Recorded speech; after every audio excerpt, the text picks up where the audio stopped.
Hello class 9th के बच्चों, कैसे हैं आप सब बच्चों। एक बार फिर आप सबका स्वागत है आपके अपने YouTube channel learn Hindi with Anju ma'am में। बच्चों, आज हम लोग करने जा रहे हैं आपकी कक्षा 9 की हिंदी पाठ्य पुस्तक स्पर्श भाग 1 के गद्यखंड के पाठ 5 शुक्र तारे के समान पाठ के middle of the chapter question answers. बच्चों, इस पाठ को हम लोग खूब अच्छी तरह से एक्सप्लेनेशन करके समझ चुके हैं। इसके हम लोग एक्सरसाइज क्वेश्चन सारे कर चुके हैं। अब बीच बीच से कुछ छोटे छोटे क्वेश्चन आंसर्स मैं आपको बताने जा रही हूँ जो एग्ज़ाम के पॉइंट ऑफ व्यू से बहुत ही इम्पॉर्टेंट क्वेश्चंस हैं। तो चलिए बच्चों, शुरू करते हैं middle of the chapter question answers. पहला प्रश्न है, शुक्र को किसका साथी माना गया है? शुक्र को चंद्र का साथी माना गया है। बच्चों, आप देखिएगा क्वेश्चंस बहुत आसान हैं, छोटे छोटे हैं, लेकिन कई बार हम लोग पाठ पूरा पढ़ लेते हैं पर ये हम लोगों से छूट जाते हैं पढ़ने से, या हम बाद में भूल जाते हैं। इसलिए आपके लिए बहुत इंपॉर्टेंट है छोटी छोटी चीज़ें। शुक्र को चंद्र का साथी माना गया है। ठीक है प्यारे बच्चों, आसान है ना। दूसरा प्रश्न देखिए, पाठ में शुक्र तारे के समान किससे बताया गया है? तो महादेव देसाई को शुक्र तारे के समान बताया गया है। प्रश्न 3 देखते हैं, महादेव देसाई किसके मंत्री थे? तो महादेव देसाई गांधी जी के मंत्री अर्थात व्यक्तिगत सचिव और निकट सहयोगी थे। ठीक है, तो मंत्री का तात्पर्य भी है यहाँ पर कि वे व्यक्तिगत सचिव थे उनके और निकट सहयोगी थे। प्रश्न 4 देखते हैं, गांधी जी ने महादेव देसाई को अपना उत्तराधिकारी पद कब सौंपा? इसका उत्तर है, गांधी जी ने महादेव भाई को 1917 में अपना उत्तराधिकारी पद सौंपा। प्रश्न 5, गांधी जी ने महादेव भाई को अपना वारिस कब कहा? तो इसका उत्तर होगा, सन 1919 में जलियांवाला बाग हत्याकांड के दिनों में पंजाब जाते हुए गांधी जी को पलवल स्टेशन पर गिरफ्तार किया गया था। गांधी जी ने महादेव भाई को उसी समय अपना वारिस कहा था। अगला प्रश्न, ट्रिब्यून के संपादक कौन थे? ट्रिब्यून के संपादक कालीनाथ राय थे। प्रश्न 7 देखते हैं, बॉम्बे क्रॉनिकल के संपादक कौन थे? बॉम्बे क्रॉनिकल के संपादक हॉर्नीमैन थे। अगला देखते हैं बच्चों, कौन से 2 साप्ताहिक अहमदाबाद से निकलने लगे? तो अहमदाबाद से यंग इंडिया और नवजीवन साप्ताहिक निकलने लगे। गांधी जी ने यंग इंडिया के प्रकाशन के बारे में क्या निश्चय किया?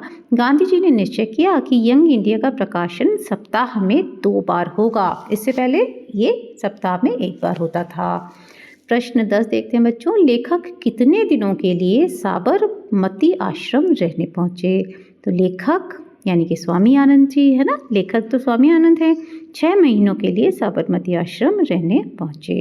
अगला प्रश्न 11 देखते हैं, महादेव भाई के जिगरी दोस्त कौन थे और उन्होंने किस विषय की पढ़ाई साथ में की थी? तो महादेव भाई के जिगरी दोस्त नरहरि भाई थे। उन्होंने वकालत की पढ़ाई यानी कि कानून की पढ़ाई साथ में की थी। प्रश्न 12 देखते बच्चों, गांधी जी की आत्मकथा का क्या नाम है? ये वैसे भी बहुत ही इम्पोर्टेंट क्वेश्चन है बच्चों।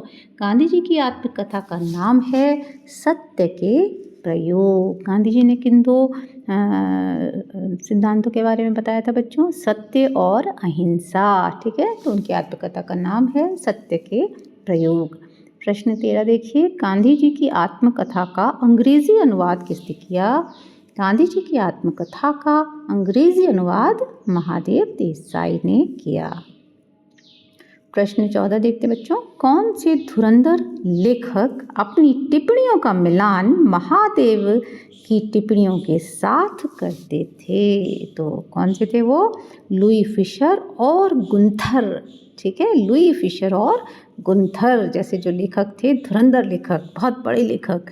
धुरंधर का मतलब बहुत बड़े लेखक अपनी टिप्पणियों का मिलान महादेव देसाई की टिप्पणियों से करते थे, क्योंकि हमने पढ़ा है ना पाठ में, जो महादेव देसाई जो लिखते थे ना, उनकी एक तो जो हैंडराइटिंग थी, जो उनकी लेखनी थी, बहुत सुंदर लेख लिखते थे वो, और बहुत ही स्पष्ट और शुद्ध लिखते थे। उनकी कोई गलती, कॉमा तक की गलती उनकी लिखे हुए में नहीं होती थी। अगला प्रश्न, दिन भर की व्यस्तताओं के बीच भी महादेव भाई क्या करना नहीं चूकते थे? तो महादेव भाई दिन भर की व्यस्तताओं के बीच भी सूत काटना नहीं चूकते थे। अगला प्रश्न 16 देखते हैं। 1934 में गांधी जी कहाँ रहने लगे? 1934 में गांधी जी सेगांव अर्थात सेवाग्राम में रहने लगे। प्रश्न 17, पाठ के अनुसार महादेव भाई कितने मील पैदल चलते थे? तो महादेव भाई रोज 11 मील पैदल चलते थे। ठीक है, आगे देखते हैं। प्रश्न 18, महादेव भाई 1 घंटे में कितने घंटे का काम निपटा देते थे? बहुत ही तेज़ काम करते थे वो। तो महादेव भाई 1 घंटे में 4 घंटे का काम निपटा देते थे। यानी कोई सामान्य व्यक्ति जितना काम 4 घंटे में करता ना, उतना काम महादेव भाई 1 घंटे में ही कर डालते थे। प्रश्न 19 देखिए, शुक्र तारे के समान पाठ के लेखक कौन हैं? तो शुक्र तारे के समान पाठ के लेखक स्वामी आनंद हैं। प्रश्न 20 देखते हैं, अंतिम प्रश्न है। गांधी जी के पास आने से पहले महादेव भाई क्या करते थे?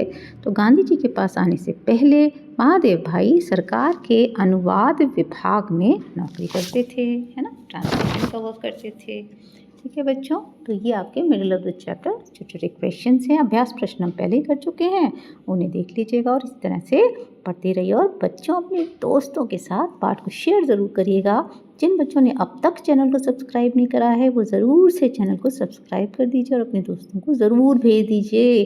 जब भी आप अपने दोस्तों को चैनल सब्सक्राइब करेंगे, पढ़ने की कोई चीज़ अच्छी भेजेंगे, तो बच्चों पता है क्या होगा? आपके नंबर ऑटोमेटिक बढ़ जाएंगे, क्योंकि जो दूसरे बच्चे पढ़ेंगे वो भी आपको दुआएं देंगे, आपके बारे में अच्छा सोचेंगे और आपको भी अच्छी अच्छी चीज़ें शेयर करेंगे। हमेशा जो अच्छी जानकारी होती है, अच्छा ज्ञान होता है, वो ज़रूर दूसरों को बांटना चाहिए। ठीक है, चलिए अगले वीडियो में आपसे बच्चों फिर मिलेंगे। तब तक के लिए जय भारत, जय हिंद।